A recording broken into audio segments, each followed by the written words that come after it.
নমস্কার বন্ধুরা, এই গরমের দুপুরে আজকে আবার নিয়ে চলে এলাম সাবুর আর আমের একটা শরবত। এই গরমের সময় যদি এইরকম ঠান্ডা ঠান্ডা একটু শরবত খাওয়া যায় তাহলে মনটাও ভালো হয়ে যায়, শরীরও কিন্তু ভালো থাকে। তাহলে তোমরা এইভাবে কিন্তু বানিয়ে খেও, মনটাও ভালো থাকবে, শরীরও ভালো থাকবে। তাহলে চলো তোমাদের সঙ্গে শেয়ার করি।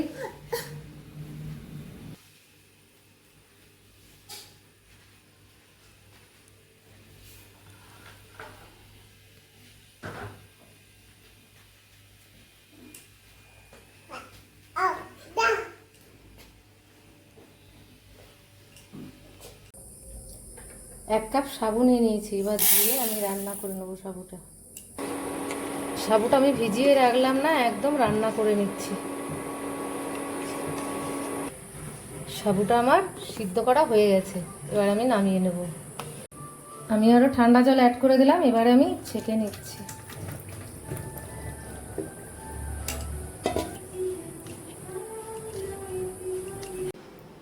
সিদ্ধ করা সাবুটা আমি নিয়ে নিয়েছি, এবারে দিয়ে দেবো পেস্ট করা আম। এই আম পেস্টটা করার সময় হালকা চিনি দিয়ে দিয়েছি। এবারে দিয়ে দেবো কিছু কুচানো আম।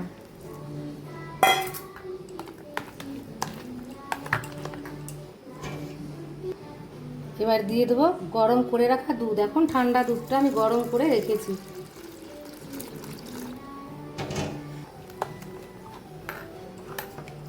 এরপর দিয়ে দেবো 2 চামচ চিয়া সিড।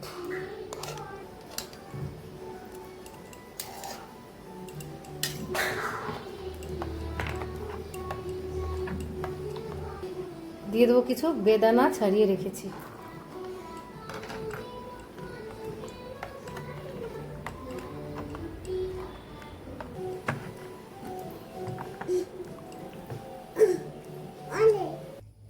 এবারে আইস কিউব দিয়ে দেবো।